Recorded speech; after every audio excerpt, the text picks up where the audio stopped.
Bonjour, chers téléspectateurs, vous êtes sur la chaîne Live Cuquin-Bébric. Bonne humeur et bonne écoute. Papa, dis-le à maman. David sourit et regarde son fils d'un air narquois. Que dois-je dire à Harold? Papa, tu es un petit garçon. Dis-lui de me laisser sortir et je lirai plus tard. David s'étira. Non, ça ne va pas marcher. Je lui ai parlé hier, je lui ai parlé. Elle t'a laissé partir, elle t'a laissé partir. Tu as promis de lire, tu as promis. Et à la fin, tu es revenu fatigué, tu as tout de suite voulu manger, boire, dormir. Tout sauf lire. Et puis j'ai eu droit à ce regard de ma mère. Bon, papa, je vais vraiment lire pour hier et aujourd'hui. Non. Non, on ne va pas faire comme ça. Tu m'as laissé tomber hier? Je ne peux plus te faire confiance. Alors pourquoi ne pas perdre ton temps à te plaindre et t'asseoir et lire? Tu auras peut-être encore le temps de sortir. Sinon, il n'y aura que toi et moi. Tu connais notre maman. Harold soupire. Bien sûr, il savait que si maman se mettait en colère, il ne sortirait plus pendant des jours et qu'elle insulterait aussi papa. Il regarda longuement par la fenêtre. Maintenant, les garçons sont probablement déjà en train de jouer à la guerre, ou peut-être en train de se rattraper, il a besoin de lire, s'il a vraiment le temps. Harold a terminé sa 2e année cette année. En général, toutes les matières se sont bien passées avec lui, mais il a toujours des problèmes avec la lecture. Qui a inventé la technique de lecture de ses devoirs d'été? Lorsqu'il a vu le nombre de livres à lire pendant l'été, il a failli s'évanouir. Il a dit au professeur: quand aurons-nous des vacances? Le professeur a souri. Harold doit savoir répartir son temps correctement.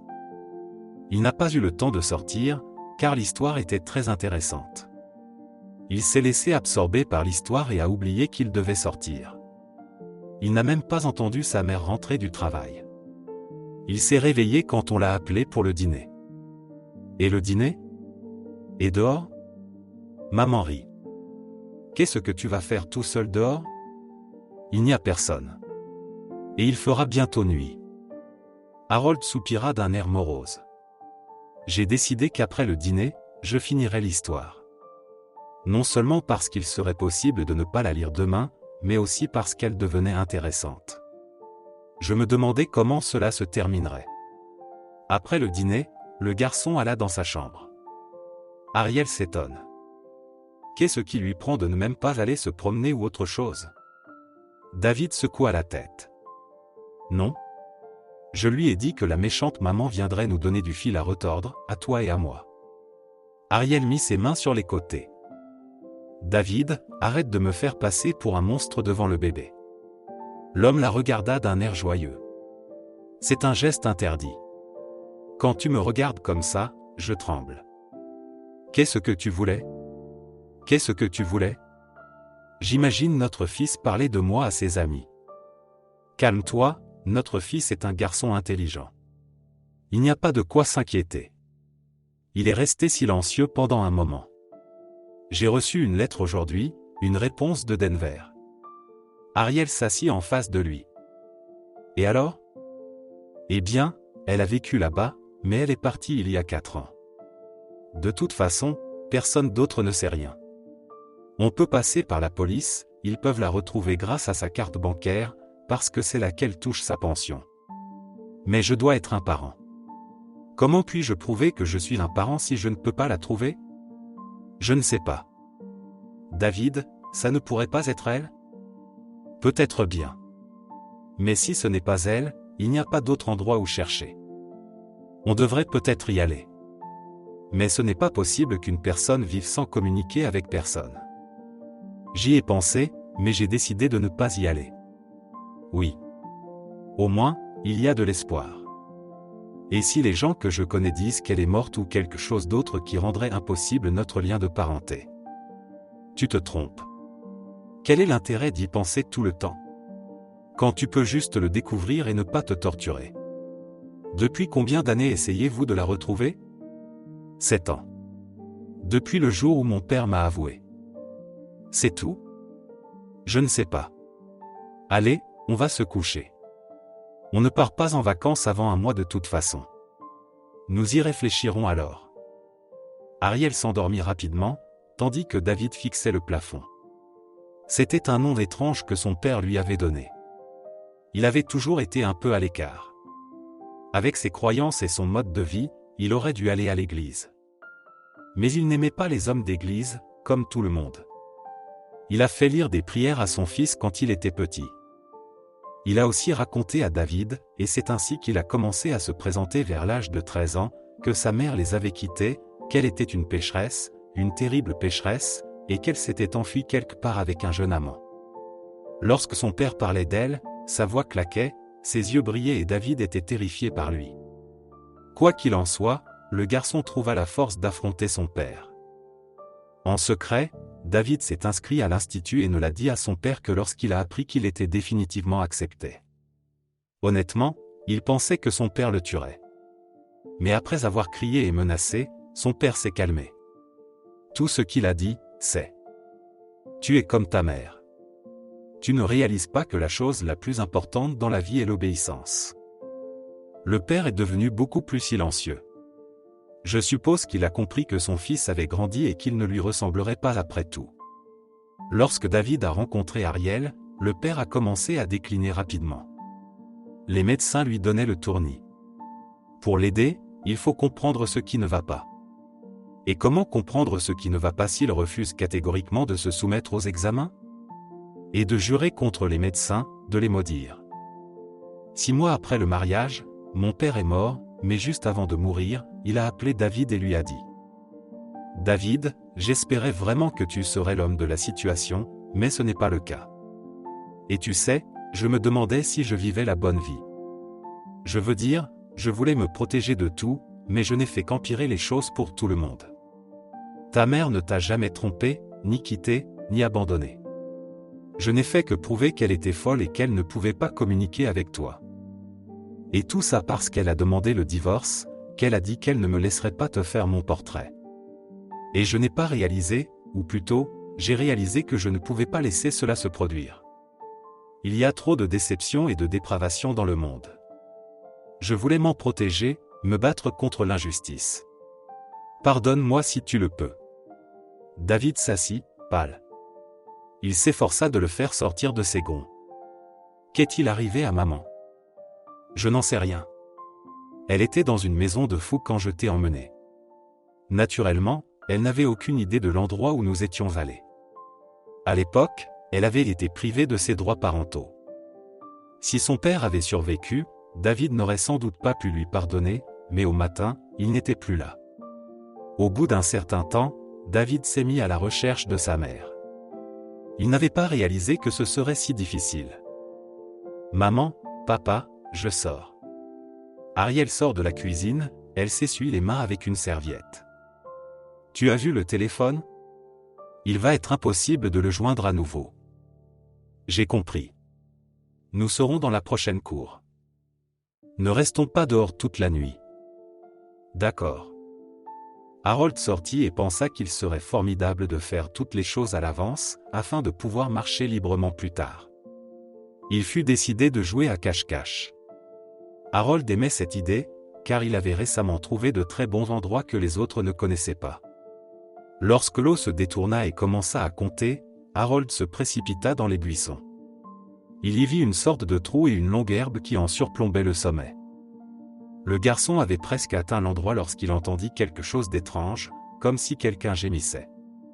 Il regarda de plus près et vit que dans ce même trou gisait une vieille femme. Elle était habillée décemment, mais sa jambe était tournée de façon anormale.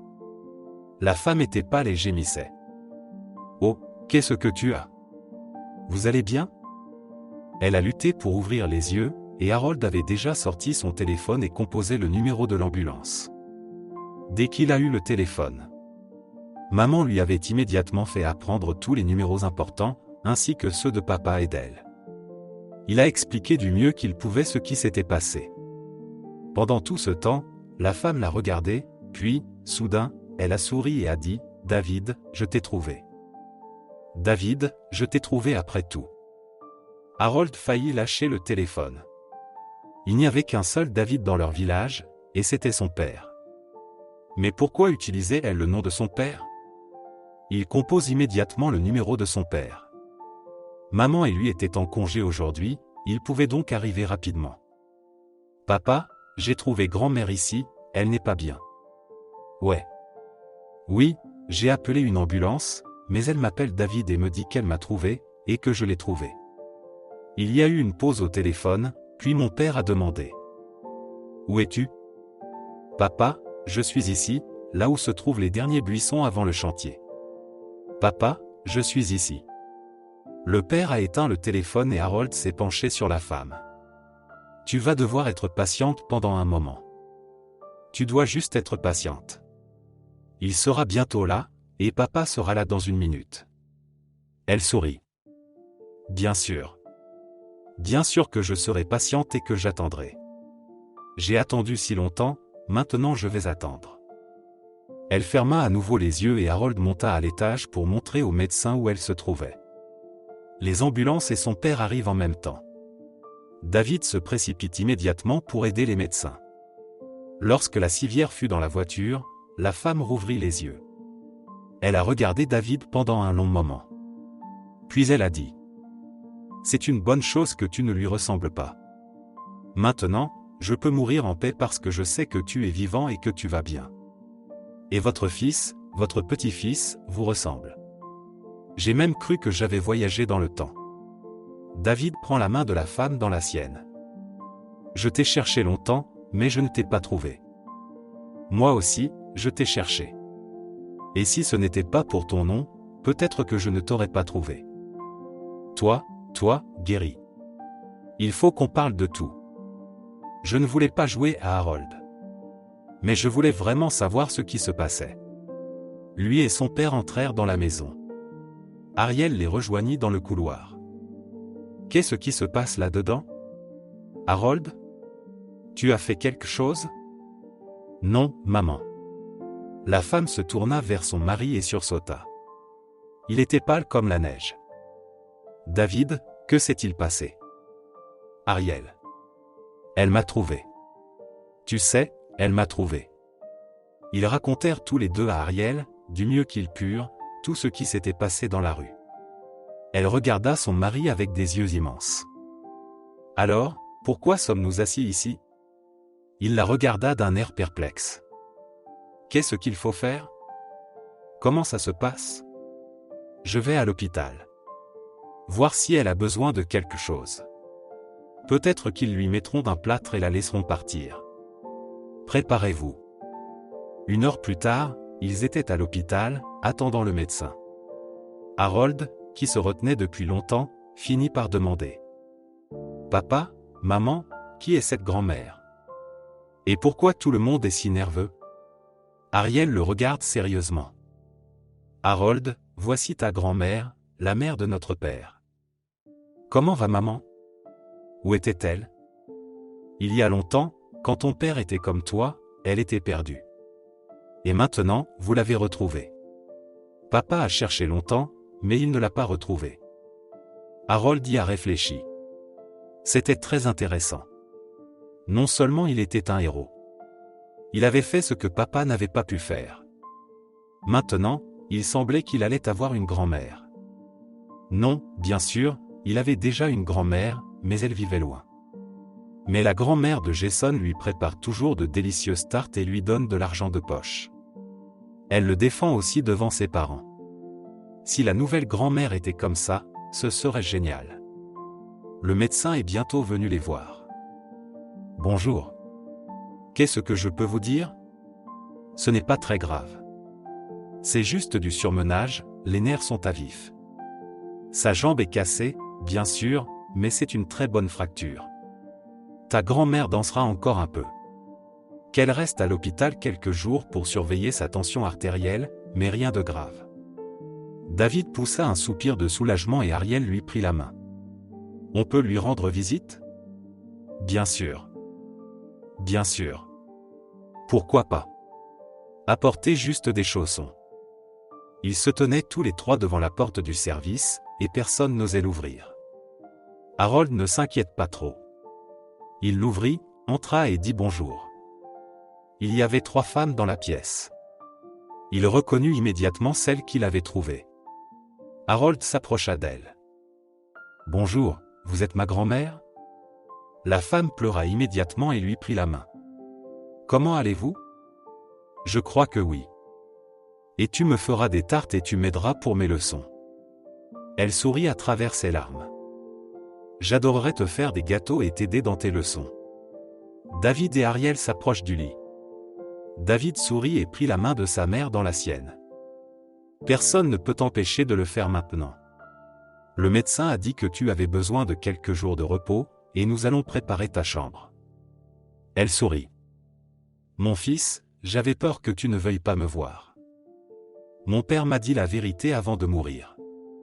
Je te cherchais aussi. Mort, donc? Je ne peux pas dire que je suis bouleversé. Je suis désolé, il a fait trop de mal. Ariel toussa. Et ne parlons pas de choses tristes. C'est tellement merveilleux que nous nous soyons tous retrouvés et que nous soyons tous ensemble. Si vous avez aimé l'histoire, merci de me soutenir en cliquant sur le bouton « pouce en l'air ». Ce n'est qu'un clic pour vous, mais pour moi c'est très important. Tous mes vœux de réussite vous accompagnent.